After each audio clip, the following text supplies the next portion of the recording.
বিসমিল্লাহির রহমানির রহিম। আমি মোহাম্মদ আতিক হাসান, দেউতি পোস্টি সেন্টারের পক্ষ থেকে আপনাদের এমএস ওয়ার্ড এর টিউটোরিয়াল পর্ব দ্বিতীয় এ ধন্যবাদ জানিয়ে শুরু করছি আজকের টিউটোরিয়াল। আজকের টিউটোরিয়ালে আমি আপনাদের দেখাবো কিভাবে আপনারা সহজেই ড্রপ ক্যাপ তৈরি করবেন। ড্রপ ক্যাপ এমন একটি জিনিস, খুবই গুরুত্বপূর্ণ জিনিস, যে আমরা যখন পেপার পত্রিকা বা অন্য কোনো পড়াশোনা করি তখন সেক্ষেত্রে একটি জিনিস লক্ষ্য করতে পারি যে প্রথম অক্ষরটা বা ক্যারেক্টারটা বা প্রথম বর্ণটা একটু বড় থাকে, বাকি বর্ণগুলো ঠিক স্বাভাবিক থাকে। তো এই যে এই বর্ণটি বড় থাকলো, বাকিগুলো স্বাভাবিক থাকলো, এই যে বড় বর্ণটি একটু সাইজে বড়, এই বর্ণটিকে বলা হচ্ছে ড্রপ ক্যাপ। তো আজ আমি আপনাদের দেখাবো যে আপনারা নিজেরাও কিভাবে এই ড্রপ ক্যাপ তৈরি করবেন। তো ড্রপ ক্যাপ তৈরি করতে যেটি করতে হয়, প্রথমে আপনি যে টেক্সটির উপর ড্রপ ক্যাপ তৈরি করতে চাচ্ছেন সেই লাইনগুলো আগে আপনাকে লিখতে হবে। তারপরেই আপনাকে দেখতে হবে যে আপনি কোন অক্ষরটিতে ড্রপ ক্যাপ দিতে চাচ্ছেন এবং ড্রপ ক্যাপটি কত লাইন জুড়ে হবে, 2 লাইন কি 4 লাইন কি 6 লাইন। তো যতটি লাইন জুড়ে ড্রপ ক্যাপ দিতে চাচ্ছেন ঠিক তত লাইনেই দেওয়া সম্ভব। তো চলুন আমরা আগে কয়েকটি সেন্টেন্স লিখি, যে সেন্টেন্সগুলোর প্রথমটিতে আমরা ড্রপ ক্যাপ দিব, যেটি 4টি সেন্টেন্স জুড়ে, অর্থাৎ প্রথম 4টি সেন্টেন্সের প্রথম অক্ষরটিকে জায়গা হিসেবে ধরে নেবে। চলুন আমরা দেখে আসি কিভাবে ড্রপ ক্যাপ তৈরি করতে হয়।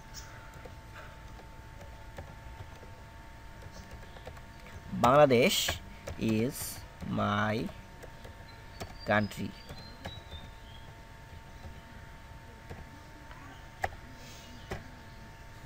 Bangladesh is my country.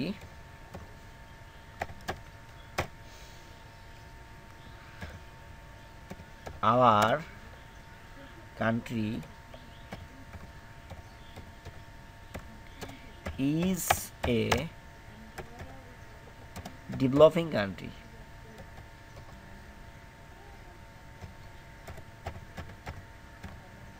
Our country is a developing country.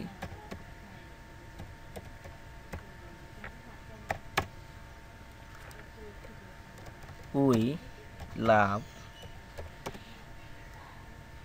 our country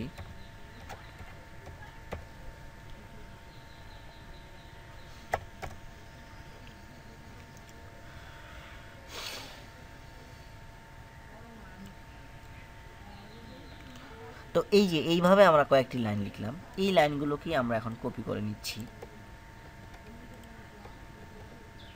নিলাম। এখন আমরা চাচ্ছি যে এই যে বাংলাদেশ লেখাটির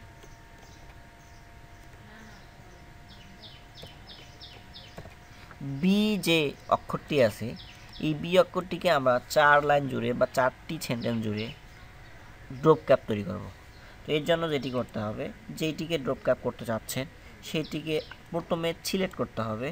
এরপর আপনাকে ইনসার্টে যাইতে হবে। ইনসার্টে যাওয়ার পর এখানে ইনসার্ট মেনুর আন্ডারে কতগুলো অপশন দেখতে পাচ্ছেন, যে অপশনগুলোতে বা যে সাব মেনুগুলোতে ওয়ার্ড আর্টের পরেই ড্রপ ক্যাপ নামের একটি অপশন আছে।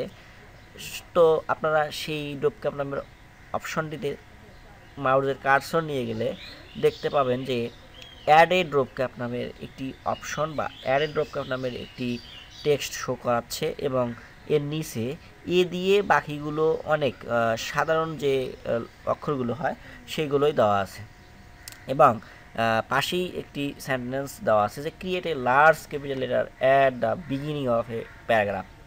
বলছে যে একটা ক্যাপিটাল লেটার দেওয়া হয়েছে সবগুলো শুরুতে, প্যারাগ্রাফের শুরুতে, যেটা অনেক বড় রকমের দেখাইছে। তো এই যে এখানে অনেকগুলো টেক্সট যার আন্ডারে এই যে এটি কয়েকটি সেন্টেন্স জুড়ে নেওয়া হয়েছে এবং বাকিগুলো স্বাভাবিকভাবে আছে। তো চলুন আমরা দেখি। আমরা এখানে দেওয়া ছিল এ, আমরা আমাদের বিটাকে, আমাদের যে টার্গেট পয়েন্ট থাকবে, যে টার্গেট থাকবে সেই টার্গেটটিকে আমরা সিলেক্ট করব। এরপর আমরা ড্রপ ক্যাপ নামের এই অপশনটিতে চলে যাব। এরপর আমরা এখানে দেখতে পাচ্ছি যে none dropped in margin drop cap option. তো এই নান বলতে যেটা নর্মালি হয়, মানে করবো না বা রাখবো না, সেটা নান। ড্রপ বললে আমার অটোমেটিক্যালি যেটা দেওয়া থাকবে ডিফল্ট সেটি নিয়ে নেবে। ইন মার্জিন, তো আমরা প্রথমে দেখব যে আমাদের ড্রপ ক্যাপ এই যে এখানে দেখতে পাচ্ছি যে ইন মার্জিন, তো আমরা ডিফল্ট আকারে 3টি লাইনকে নিয়ে নেয়। তো আমরা যদি আরও বেশি করে করতে চাই তো ড্রপ ক্যাপ অপশনের এই জায়গাটিতে ক্লিক করতে হবে। এরপর আমরা দেখতে পাচ্ছি যে নানে ক্লিক করব না, ড্রপটে ক্লিক করব, ইন মার্জিনেও ক্লিক করব না। তো আমরা ড্রপটে ক্লিক করার পর এখানে দেখতে পাচ্ছি যে লাইন ইন ড্রপ 3 দেওয়া আছে আর ডিস্টেন্স ফ্রম টেক্সট 0 দেওয়া আছে। আমরা এই যে সেন্টেন্সের অর্থাৎ ডিস্টেন্স টেক্সটগুলোর ডিস্টেন্স আমরা বাড়ায় দিতে পারি বা কমায় দিতে পারি। তো এখানে ডিফল্ট আকারে 0 দেওয়া আছে। তো আমরা দেখি যে লাইন ইন ড্রপ 3 দেওয়া আছে, এখানে আমরা দেখতে পাচ্ছি উপরে আপ এবং নিচে ডাউন নামে দুইটা চিহ্ন দেওয়া আছে।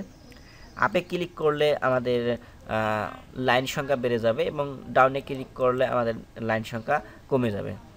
তো আমরা চাচ্ছি যে অ্যাটলিস্ট 4টি লাইন নিয়ে কাজ করতে, সুতরাং আমরা এই যে আপ যে অ্যারো কি এইটাতে আমরা ক্লিক করি দেখি এবং 4 করে নিলাম, অথবা আপনারা ইচ্ছা করলে এখানে লিখেও দিতে পারেন 4 দিবেন কি 5 দিবেন। তো আমরা 4 দিচ্ছি।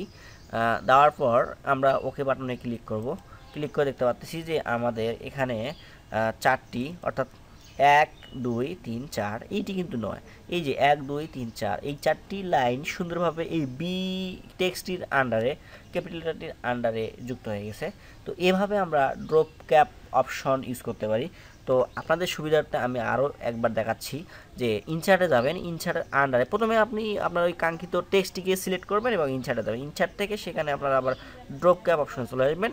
ড্রপ ক্যাপ থেকে ড্রপ ক্যাপ অপশন, এখানে ড্রপটে ক্লিক করলে এই যে লাইনস অফ ড্রপ দেখতে পাচ্ছেন, ডিস্টেন্স ফ্রম টেক্সট সেখানে দেখতে পাচ্ছেন। এখানে আপ কিতে ক্লিক করলে এই বাটনটিতে ক্লিক করলে বাড়তে থাকবে এবং নিচে ক্লিক করলে কমতে থাকবে এবং ডিস্টেন্স ফ্রম টেক্সট 0 দেওয়া আছে। আপনি চাইলে এখান থেকে বাড়িয়ে দিতে পারেন, কমাই দিতে পারেন। সাপোজ আমি আপনাদের দেখানোর জন্য বাড়িয়ে দিলাম 0.6। তো এই অবস্থায় ক্লিক করে দেখেন যে এই আপনার যে টার্গেট টেক্সট ছিল সেই টেক্সট থেকে অত ইঞ্চি সরে যাওয়ার মতো অবস্থা, যে আমরা দেখি নেই যে কত ইঞ্চি সরে গেল। তো এর জন্য আমাদের ইনসার্টে গিয়ে ড্রপ ক্যাপ অপশনে ক্লিক করে দেখতে পাচ্ছি যে distance from text 0.6 inch left থেকে রাইটের দিকে সরে যাওয়ার মতো অবস্থা। তো আমরা যদি আবার এটাকে ডিক্রিমেন্ট করে দেই এবং পূর্বের অবস্থায় 0-তে রাখি, তাহলে এই যে লাইন অফ ড্রপ 4 ছিল আমরা 4ই করে দেই এবং এখানে ডিস্টেন্স ফ্রম টেক্সট 0 ছিল 0 রেখে দিলাম, ওকে করলাম। দেখতে পাচ্ছি যে এখানে যে ডিস্টেন্সটা একটু পূর্বেই দেওয়া ছিল সেটি আর নেই। অর্থাৎ এভাবেই আমরা আমাদের ড্রপ ক্যাপ অপশনটি সুন্দরভাবে ইউজ করতে পারি। তো আবারও আপনাদের সুস্বাস্থ্য ও মঙ্গল কামনা করে এখানেই শেষ করছি এবং আপনারা আপনাদের কোনো রকমের সমস্যার সম্মুখীন হলে আমাকে অবশ্যই জানাবেন এবং আমি সেই আপনাদের সমস্যার সমাধান দেওয়ার চেষ্টা করব। আজ এ পর্যন্তই, আল্লাহ হাফেজ।